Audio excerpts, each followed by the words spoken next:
Como é que ficam os direitos dos consumidores que pagam a conta de água todo santo mês, mas não tem um serviço de qualidade? Simon Cavalcante, a água não chega nas torneiras, mas a conta, essa daí não falha, né? Boa noite para você.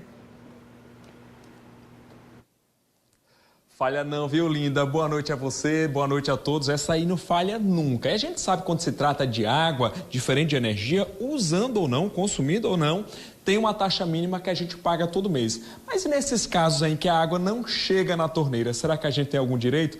Para esclarecer isso, a gente vai conversar agora com Elton René, que é secretário do PROCON de João Pessoa. Secretário, como é que fica? Se por acaso a gente vê aí várias situações em que a água não está chegando na torneira, a gente tem algum direito? Tem direito aí, por exemplo, a um desconto? Boa noite. Boa noite a todos, claro.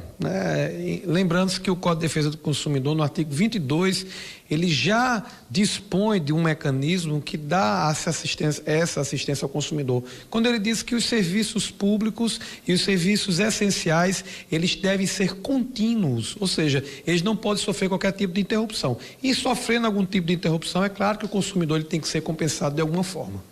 Ou seja, mas ele especifica de que forma seria isso? Ou seja, tem que abater aqueles dias em que a água não chegou, é isso? Olha, existe o princípio do bom senso, né? Então, assim, se fosse de forma automática, as próprias empresas concessionárias já fariam isso de forma instantânea para o consumidor. Mas muitas vezes o consumidor, por ser um direito disponível, ele tem que ir atrás do seu direito. Se ele se sentir lesado, ele pode procurar o judiciário, é claro, os órgãos de defesa do consumidor. Isso tudo de forma muito proporcional. Mas o consumidor tem que fazer a sua parte. Ou seja, primeiro, então, ele entra em contato com a CAGEP, reclama, estou aqui há 2 dias, por exemplo, sem água, e pode solicitar um desconto? Pode, sim, até porque é um direito dele de reclamar. Ele não tem que pagar por todo mês aquela taxa, referente usando ou não usando, então, de forma compensatória, deveria ser da mesma forma. Então, mas o consumidor ele tem que mostrar a sua indignação, ele tem que entrar em contato com a empresa, e claro, evidentemente, a empresa não resolvendo, ele pode procurar as vias legais. Um órgão administrativo como um PROCON de João Pessoa já é o primeiro passo. A prefeitura abre isso aos consumidores. Não resolvendo, a gente caminha para o judiciário. Elton, agora tem situações que justamente por essa falta contínua, por exemplo, alguns condomínios terminam contratando um carro-pipa para abastecer, né, a caixa d'água, tal, ou seja, é um custo elevado. Eles também podem pedir o ressarcimento desse custo que foi gerado pela falta de água? Tudo quanto se diz respeito à reparação de danos patrimoniais e morais deve ser incluído também os custos operacionais daquilo.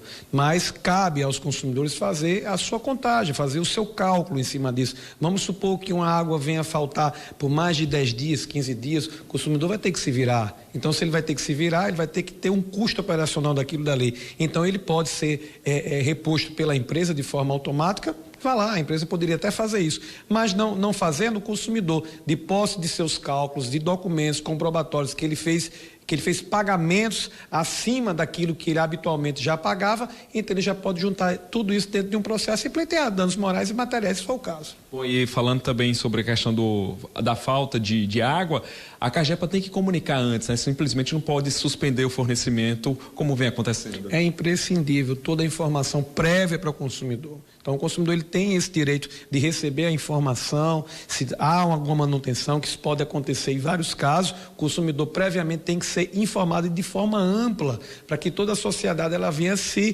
precaver na questão do abastecimento. Estamos falando de água, então estamos falando de vida também. Então, caso a empresa ela não venha trazer essa informação de forma adequada, ela paga por esse ônus.